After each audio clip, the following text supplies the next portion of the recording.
আসসালামু আলাইকুম। আশা করছি আপনারা সকলেই ভালো আছেন। সবাই ছাত্রলীগ। আমি খোঁজ নিচ্ছি, আপনারাও খোঁজ নিয়ে দেখতে পারেন। এই কোটা আন্দোলন হাসিনার নাটক, আর এই আন্দোলনের নেতারা সবাই ছাত্রলীগ। আমি খোঁজ নিচ্ছি। আজকে পিনাকির মুখোশ উন্মোচন করব, প্রমাণ সহ প্রত্যেকটা বিষয়ে আপনারা বুঝতে পারবেন এই পিনাকি কত বড় বাটপার, প্রতারক এবং মুখোশধারী একজন ব্যক্তি। চলুন প্রথমেই দেখি তিনি ফরহাদ মাজাহারকে নিয়ে 2013 সালে তার ভেরিফাইড ফেসবুকে কি পোস্ট করেছিল। সেখানে তিনি লিখেছিলেন, তিলেক হিম্মত নাই, আধা ছোটাকের নাই তেজ, সাত আসমানের প্রভু খোদাতালা হয়ে বসে আছেন। ফরহাদ মাজাহার ব্রেকেটে আবার লেখা দেখছেন যে দুনিয়ার রেজিস্ট্রি কর এবাদত নামা, এবং নিচে আরেকটু লেখা আছে দেখছেন যে উনি নাস্তিক নন, উনি খোদা দ্রোহী নন, উনি ইসলাম বিরোধী কটূক্তিকারী নন, কারণ উনি জামাতের বুদ্ধিজীবী। এটা তো আপনারা দেখলেন প্রমাণ সহ। এখন চলুন দেখে আসি বর্তমান এই ফরহাদ মাজাহারকে নিয়ে আমাদের পিনাকি সাহেব সে কি বলেছে। প্রিয় দর্শক, শুভ সন্ধ্যা। আজকে আমাদের অতিথি হিসেবে উপস্থিত আছেন আমাদের সকলের পরিচিত এবং সকলের প্রিয়জন এবং বলতে পারেন আমার গুরুজন ফরহাদ মাজাহার, যার কোনো পরিচিতির দরকার নেই। ফরহাদ ভাই, আপনাকে স্বাগতম। আপনি আমার চ্যানেলকে সম্মানিত করেছেন এবং আজকে আমার জন্য খুবই আনন্দের দিন। এবং আমার মনে হয় আমার দর্শক পাঠক সবাই জানেন যে আপনার সাথে আমার যে সম্পর্ক, আপনার যে স্নেহ প্রশ্রয় এবং আপনার যে মেন্টরিং পেয়েছি, যার ফলে যেটুকু শেখা, যেটুকু জানা রাজনীতি, সমাজ, দর্শন সম্পর্কে, সেটা কৃতজ্ঞ চিত্তে স্মরণ করি যে সেটা গুরু হিসাবে আপনার কাছ থেকেই পাওয়া, আপনার কাছ থেকেই জানা। এবং দর্শকদের বলে রাখি যে এটা শুধু সাম্প্রতিক সময়ে না, আমরা যখন মেডিকেল কলেজে পড়তাম সেই সময় থেকে, তখন হয়তো ফরহাদ ভাই আমাদেরকে চিনতেন না, সেই সময় থেকে ফরহাদ ভাইয়ের লেখার সাথে আমরা পরিচিত এবং ফরহাদ ভাইয়ের মাধ্যমেই মার্কস চেনা। ফরহাদ ভাই, স্বাগতম আপনাকে। অনেক নাকি সুন্দর সুন্দর কথা বলছেন, আমাকে অনেক ধন্যবাদ, খুবই ভালোবাসি আপনাকে। আপনি এর জন্য গ্রেট জব, অনেক বড় কাজ করছেন, আমরা চেষ্টা করছি সবাই মিলে। অনেক ফরহাদ ভাই। ভিডিওটা দেখে আপনারা বুঝতে পারলেন তো কত বড় চাটকার, কত বড় বাটপার, প্রতারক এই পিনাকি, বুঝতে পারছেন? দেখেন তিনি এখানে কি বলতেছে, তার গুরুজন এবং মেডিকেলের ছাত্র থাকা অবস্থায় নাকি তিনি এই ফরহাদ মাজাহারের লেখা দেখে উদ্বুদ্ধ হয়ে তাকে অনুসরণ করে আজকে পিনাকির এই মাঠ বুঝছে। মানে বাটপারের কত নাম্বার লেভেলে থাকলে একজন লোক এইরকম ভাবে গিরগিটির মতো রং বদলে কথা বলতে পারে। তার মুখেই তো শুনলেন সে 13 সালে এই ফরহাদ মাজাহারকে নিয়ে কি বলেছে, আর এখন এসে ফরহাদ মাজাহারের শিষ্য তো দূরে থাকে, মানে ফরহাদ মাজাহারই তার সহ, এইরকম একটা পর্যায়ে তিনি এই তার বক্তব্যটা আপনারা দেখতে পারলেন। এই হইলাম পিনাকির রূপ। এখানেই শেষ নয়, জামাতকে নিয়ে পিনাকি তখন টিভি চ্যানেলে কি সাক্ষাৎকার দিয়েছিলেন সেইটা একটু দেখে আসি। যে আলোচনাটা হচ্ছে সেটা নিশ্চয়ই একটা একাডেমিক দিক আছে, সেটা একাডেমিশিয়ানরা আলোচনা করবেন, আইনজ্ঞরা আলোচনা করবেন, কিন্তু সবচেয়ে গুরুত্বপূর্ণ সেটা হচ্ছে এটার আবেগের দিকটাকে অনুধাবন করা। যেই দাবিটা এসছে জামাত ইসলামের রাজনীতি নিষিদ্ধ করার, একটা জিনিস বুঝতে হবে, Jamaat was not a mere collaborator, Jamaat was part of East Pakistan provincial government. তারা 4টা মন্ত্রী ছিল, commerce, revenue, industry and education. 4টা মন্ত্রী নিয়ে ইস্ট পাকিস্তান প্রভিন্সিয়াল গভর্নমেন্ট, যারা গণহত্যা চালিয়েছে, যারা সেই আর্মিকে, পাকিস্তান বর্বর আর্মিকে নেতৃত্ব দিয়েছে, সেই সরকারের পার্ট ছিল জামাত ইসলাম। তো সেই গণহত্যার, মুক্তিযুদ্ধের সময়ের গণহত্যার সমস্ত অপরাধের নৈতিক এবং বাহ্যিক ব্যবহারিক দায়িত্ব এই সংগঠনটাকে নিতেই হবে, এবং এটাই আজকে বাংলাদেশের তরুণ প্রজন্মের দাবি। শুধুমাত্র রাজাকারি করা, শুধুমাত্র আল বদর আল শামস বাহিনী গঠন করাই নয়, এই পাকিস্তানি বাহিনীর সমস্ত অন্যায়, সমস্ত অনাচার, সমস্ত বর্বরতা, সমস্ত গণহত্যার সমান পরিমাণে দায়ভার এই রাজনৈতিক দলটির আছে এবং তাদেরকে সেটা নিতে হবে।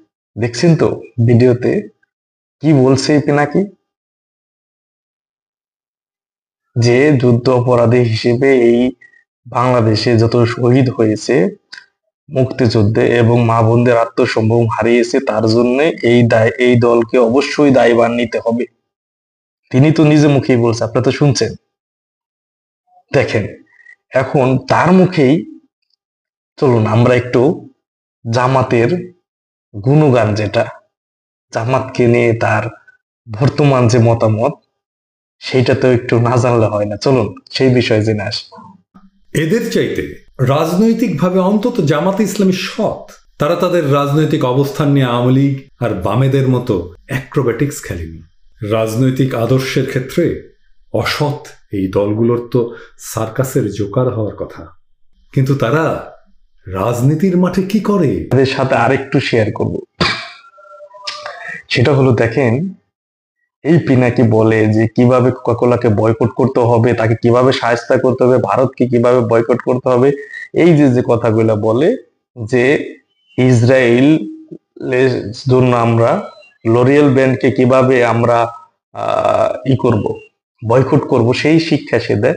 আপনারা আরেকটা চিত্র দেখে নেন, যে জায়গায় তিনি নিজে সেই জায়গায় জব করার পরে সে কিভাবে আবার কোকাকোলা নিয়ে মানুষকে জ্ঞান দেয়। একটু দেখুন।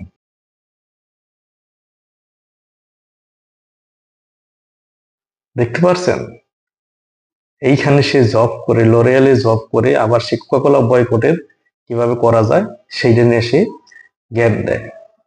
এই হলাম পিনাকির আসল রূপ। আর তিনি আবার নতুন করে যেটা শুরু করছে, যে জুলাই আহতদের জন্য একটা তহবিল।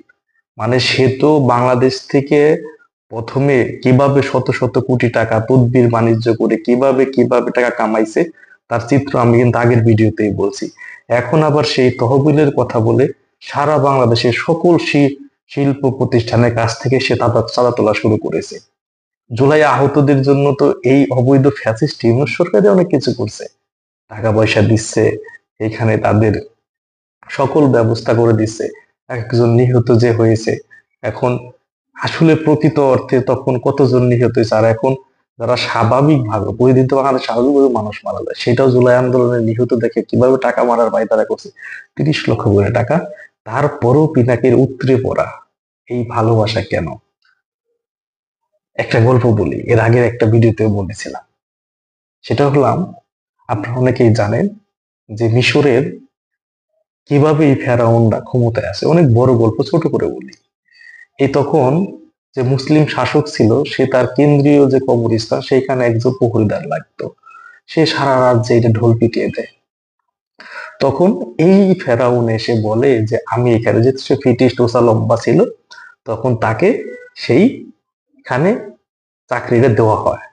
দেওয়ার পরে ফেরাউন যে কত ধরনের ইবলিস, কিরকম মিথ্যা হয়তো জানেনি, সে ওইখানে বসে করে যে সবাই রাজার আদেশ, এইখানে দাফন দিতে হলে 1 স্বর্ণ মুদ্রা করে দিতে হবে।